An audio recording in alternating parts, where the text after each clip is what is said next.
მოგესალმებით, ძვირფასო მსმენელებო. ეთერშია თეთრი კარავი და მე მისი ერთ-ერთი წამყვანი ბატონი დიმიტრი გახლავართ. კატოს ბაბუა. თქვენი თხოვნით რამოდენიმე გადაცემას ისევ მე გავუძღვები და შეგახსენებთ, რომ ჩვენი ეთერი კვლავ თქვენს განკარგულებაშია. დაგვირეკეთ, ან გამოგვიგზავნეთ ხმოვანი წერილები. გადავწყვიტეთ, რომ დღეს თავისუფალი ეთერი გქონდეს და ყველაფერი თქვენზეა, დღევანდელი განწყობაც და თემაც. აბა, ველოდებით, ვინ იქნება პირველი?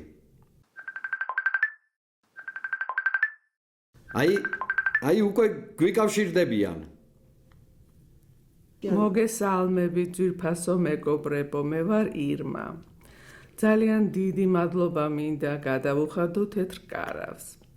მას მერე რაც პირდაპირ ეთერში საშუალება მომეცა, რომ ჩემი საკუთარი ლექსები წამეკითხა, აღარ წყდება ზარები და მოლოცვები. არ ჩემს Facebook გვერდზე, არც პირად მესიჯებში. მთლიანად შეიცვალა ჩემი ცხოვრება. და ხოი საოცრებავ, ჩემი მშობლიური სკოლიდანაც კი დამიკავშირდით და მთხოვეს, რომ დრო გამოვნახო და ერთი პოეზიის საღამო იქაც ჩავატარო. იმედია გახსოვთ ჩემი დებიუტი თეთრ კარავში? რას ბრძანებთ, ქალბატონო ირმა? რა თქმა უნდა გვახსოვს და იმედია დღესაც წაგვიკითხავთ თქვენს შესანიშნავ ლექსებს. ძვირფასო მსმენელებო, ხომ ხედავთ რა ძალა აქვს პოპულარობას? ჩვენმა უანგარო სიკეთემ რამდენი ადამიანის ბედი შეცვალა უკეთესობისკენ. ჩვენ კვლავაც ვაგრძელებთ ჩვენს გზას და ყველას მოგიწოდებთ, რომ თუ სტუდიაში ვერ ახერხებთ მოსვლას, არც ეგ არის პრობლემა. ჩაწერეთ თქვენი ლექსები თუ მოთხრობები და გამოგვიგზავნეთ თეთრ კარავში, გპირდებით, რომ თქვენი არც ერთი გზავნილი არ დარჩება ყურადღების მიღმა. აბა, გისმენთ? დიახ, დიდი სიამოვნებით.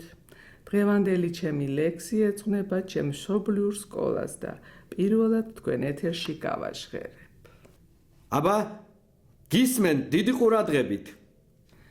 თეთრი ბაფთებით მივუყვები სკოლის დერეფანს, გულის ფანცქალით ავირბინე საფეხურები, გაივლის წლები და ამ კედლებს ემახსოვრებად ჩემი ცხოვრების უჩინარი ნაფეხურები. ყველა ნაბიჯი, ყოველი სიტყვა, რაც დამცდენია, რაც თქვი ან ვერ თქვი, არც ისინი დაავიწყდება. ჩემი პირველი ცრემლიც ახსოვთ, ვიცი ამ კედლებს, პირველი კოცნა და პირველი თავდავიწყებაც. თეთრი ბაფთებით მივუყვები სკოლის დერეფანს, გულის ფანცქალით ავირბინე საფეხურები. ბრავო, დიდი მადლობა, არაჩვეულებრივი იყო. თქვენც დიდი მადლობა და დიდი მადლობა ისევ და ისევ თეთრ კარავს.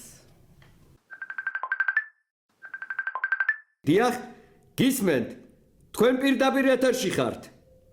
ისმის ჩემი ხმა? დიახ. მე ვარ ლონდა კირკიტაძე, 54 წლის.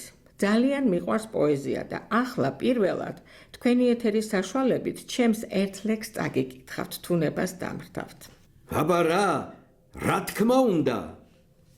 ასია მუდამ შემოდგომას მოსდევს ზამთარი. ზამთარს გაზაფხული, გაზაფხულს ზაფხული და ერთხელ ზაფხული ისე გაგრძელდა იმდენ ხანს იყო, რომ ზამთარს მოსვლა დაავიწყდა და ჩაეძინა გაზაფხულამდე. ბრავო, მართლაც შესანიშნავი ლექსი იყო. დიდი მადლობა დღევანდელი პოეტური ეთერისთვის ჩვენს არაჩვეულებრივ ქალბატონებს, ქალბატონ ირმას და ქალბატონ ლონდას. გონი ძალიან კარგი გადაცემა გამოგვივიდა. არ შეიძლება სულ პრობლემებზე და გასაჭირზე ლაპარაკი. ზოგჯერ ცხოვრება უნდა გავიხალისოთ და ერთმანეთს კარგი ამბები მოვუყვეთ და გავუზიაროთ. აბა რა? ჩვენი საეთერო დრო ამოიწურა, მეგობრებო. მე ერთი კვირით გემშვიდობებით. აბა, მომავალ შეხვედრამდე.